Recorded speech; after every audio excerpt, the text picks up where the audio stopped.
ఇప్పుడు మనకి వైకుంఠ ఏకాదశి వచ్చేస్తుంది కదా! వైకుంఠ ఏకాదశి అలాగే ముక్కోటి ఏకాదశి అన్నా కూడా 2 ఒకటే కదా గురుగారు. సో, ప్రత్యేకత ఏంటి? సో, ఆ రోజు పాటించాల్సిన నియమాలేంటి? అమ్మ ముఖ్యంగా మనకిక్కడ ఉత్తరాయణం, దక్షిణాయనం అని 2 ఉంది. ఉత్తరాయణంలో అంతా కూడాను మహావిష్ణువు పాటిస్తారట. దక్షిణాయనంలో వచ్చేటప్పటికి మహావిష్ణువు పడుకుంటారట. అవును. ఏవండీ ఇది తెలిసిన విషయం. అయితే మనకున్నవంటి 24 ఏకాదశుల్లో ప్రముఖమైనవంటిది ఇది ముక్కోటి ఏకాదశి. ఈ ముక్కోటి ఏకాదశి రోజునే ప్రత్యేకంగా ఆ ముఖద్వారం ఏదైతే ఉత్తర ద్వారం నుంచో ప్రవేశిస్తారో భక్తులకు వైకుంఠ ప్రాప్తం కలుగుతుంది అనేసి ఒక విశేషమైనటువంటి ఒకటి నమ్మకం. పోతే ఎన్నో సంవత్సరాలకు అంటే ఒక 60, 50, 70 సంవత్సరాలు కలిసి వచ్చినటువంటి భరణి నక్షత్రంలో వచ్చినటువంటిది ఏకాదశి. ఓహ్! అంటే ఇది సంవత్సరానికి ఒక్కసారి సంవత్సరానికి వచ్చేది కాదు. భరణి నక్షత్రంలో కలిసి వచ్చేవంటి నక్షత్రంలో ఉంది కాబట్టి ఈ ఏకాదశిని బ్రహ్మాండంగా పండో ఫలమో పుష్పమో ఏదో ఒకటి స్వామికి తులసి దళమే చాలా ప్రీతికరం. చక్కని ఆ తులసి దళాన్ని తీసుకెళ్ళేసి స్వామివారి పాదాల దగ్గర పెడితే ఆ రోజు ఆశీర్వదిస్తారట. ఏమండి? సో ఆ విధానమైనటువంటి ఫలితం. ఓకే.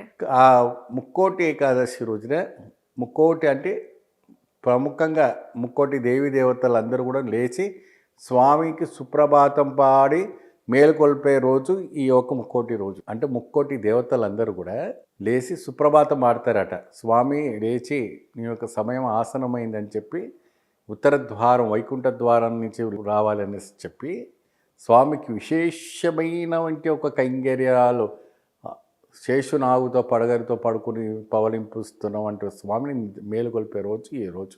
కాబట్టి ఈ ఉత్తర ద్వారాలన్నీ కూడా తెరుచుకుంటాయట. అంటే ఈ తిరుపతిలో వెళ్తేనే స్వామివారి దర్శనం అవుతే మోక్షం కలుగుతుంది అంటే 100% సత్యం అని. కానీ అక్కడికి అందరికీ వెళ్ళడానికి అనుమతి ఉండవు కాబట్టి పక్కకు ఉన్న రామాలయానికి వెళ్ళినా, పక్కకు ఉన్న ఆంజనేయ స్వామి ఆలయానికి వెళ్ళినా, పక్కకు ఉన్న ఏదైనా ఒక ఆలయానికి అందులో స్వామివారి పటం పెట్టి ఉత్తర ద్వారం తెరిచి ఆలయంకి వెళ్ళినా అదే మోక్షం కలుగుతుంది. ఈ ముక్కోటి ఏకాదశి రోజు వైష్ణవ దేవాలయాలు కలకల్లాడిపోతుంటాయి. చాలా సందడిగా కనిపిస్తా ఉంటాయి. చాలా వరకు అండి ఎక్కడైనా చూడండి మీరు ఏ వైష్ణవ ఆలయాల్లో చూసుకున్నప్పటికి కూడా చాలా అద్భుతంగా యాదగిరిగుట్ట కావచ్చు, తిరుమల కావచ్చు, పుణ్యక్షేత్రం 108 దివ్యధామాలు ఉన్నాయి.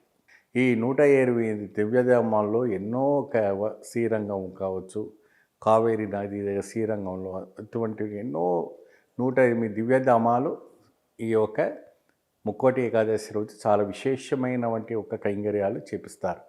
ఎందుకంటే కేవలం తిరుపతిలోనే కాదు 108 దివ్యధామాలని చేస్తారు. ఓకే.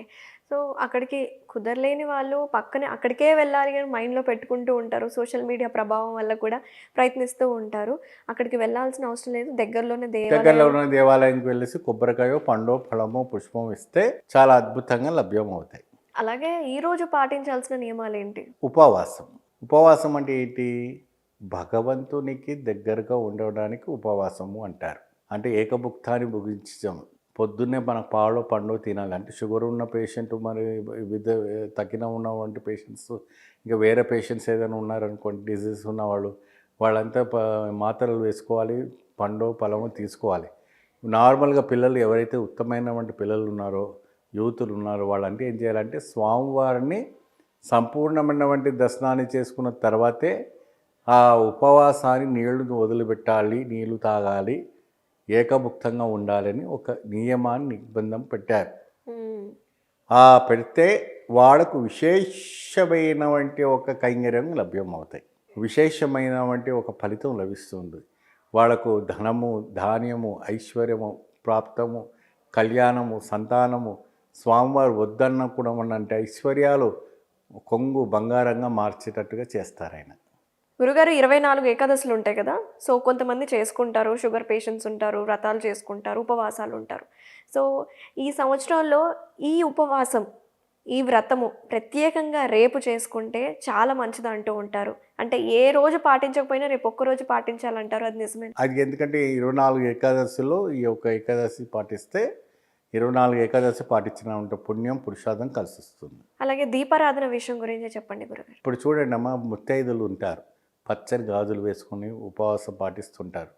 స్వామివారికి పొంగలు, వడ, పాయసము అటువంటి పటాలన్నీ పటం దగ్గర పెట్టి అక్కడ వచ్చేసి మీరు బియ్యంతో తయారు చేసినటువంటి పిండి పదార్థంతో తయారు చేసినటువంటి దీపకుందులు చేయాలి.